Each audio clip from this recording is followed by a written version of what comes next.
What's good, wealth builders? I got a question for you. Are fat people keeping America broke? And if so, what do we do about it?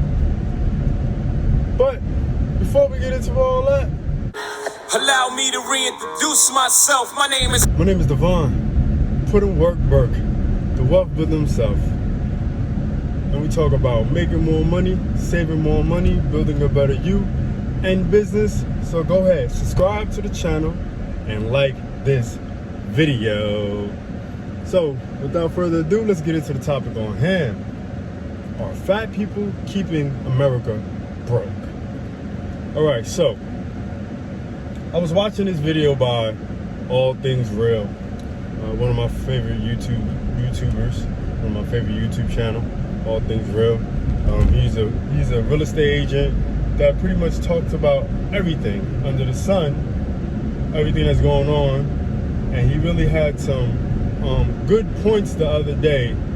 I watched the video about, is America going broke because of fat people, basically. Like, we're broke because of fat people. Like, financially strained because of fat people. I know it sounds crazy, right? Like, how could that even be a thing, right? But when you really think about it, right, he flashed some numbers, and basically the numbers state this, that the majority of the federal subsidized benefits or health benefits, money I should say, goes to health benefits.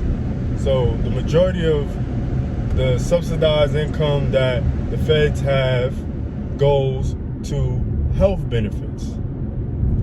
Not to war, not to Social Security, not to poverty, or infrastructure or anything like that.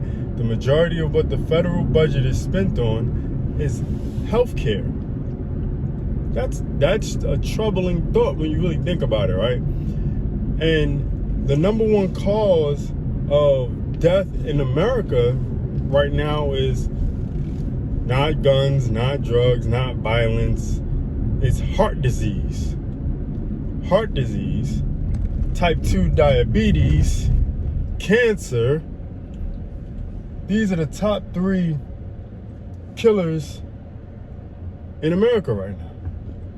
So why is that? Why is heart disease, cancer, and type 2 diabetes the number one killer?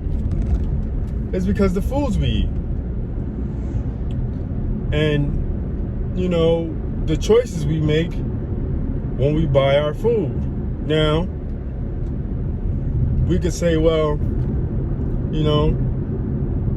we have no other choices, right? The choices are minimal. And what else are we supposed to do? What else can we eat? Like, most of the food is genetically processed. Most of the food is not healthy. The majority of food is not healthy nowadays. So that, if you spit that argument, that's a solid argument. Like, most of the food is not healthy. And then when you think about it also, you really put it together, then most people live, not most, but a good majority of people live in, a tight budget, right? They live on a tight budget. Most people live in paycheck to paycheck. Most people can't afford to buy, fresh fruit, fresh food, and not genetically manufactured food, because it's not cheap. The cheaper the food, 9 times out of 10, the worse it is for you. Usually if it's cheap, it's unhealthy. But this is what people can afford nowadays. So I think that has to be really looked at. Even though the feds are, the federal budget is going towards healthcare a lot, based on the fact of the food that we eat and what we consume, and how Americans can't control themselves, and and we buy all this sugary food and all this good stuff, and struggle to work out, because a good majority of people work 10 hours a day, and 8-hour days are no longer. So when you really think about it, even though it boils down to our choices of food that we make, it also boils down to the fact that people can't really afford to make better choices financially.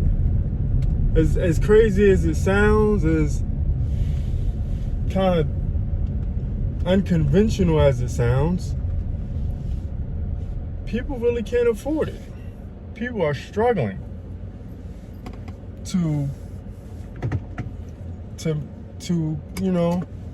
live day to day, pay their bills, get their money together, have extra money, and be able to afford these. Cause shoot, look, put it like this: if you go to any restaurant,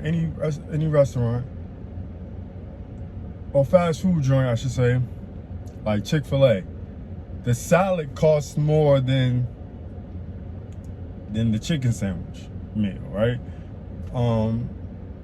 The fresh salmon costs more than getting, some ground turkey or some regular chicken at your fry. The fresh foods take longer to prepare. They struggle with the time frame, because you think about it, most people work 10 hours a day or work two jobs. Like the 2-job era is here. Most people have a gig or a side gig or something to subsidize their income, and they don't have time to cook or have the energy to cook these fresh made meals. So it's a lot that goes along with the foods that we choose to eat, and the weight that people gain, and and how they start to have these health complications. Now, yeah, it could be mitigated by going to the gym, trying to cut back here and there, so you can have some type of healthy lifestyle or some type of good choices to make when you eat. But let's really be real. Most of the time, people are not eating healthy because they are financially strapped, or they just can't get to the healthy foods, right? Like our local supermarkets don't always have the healthiest food, right? Our local supermarkets don't always have the best options, especially in the hood. Now, I'm not trying to give this as excuses. I'm just stating the facts and stating that even though fat people, or people that are overweight, or people that are struggling with what they choose to eat, can be putting a strain on the economy, it's a whole cycle. Right? They create these foods to put us on to put the general public on medication. That's so these people can, pay for medicine, that's so they could end up making the health industry make more money, the healthcare industry make more money. So it's a vicious cycle, and we have to look at the whole picture.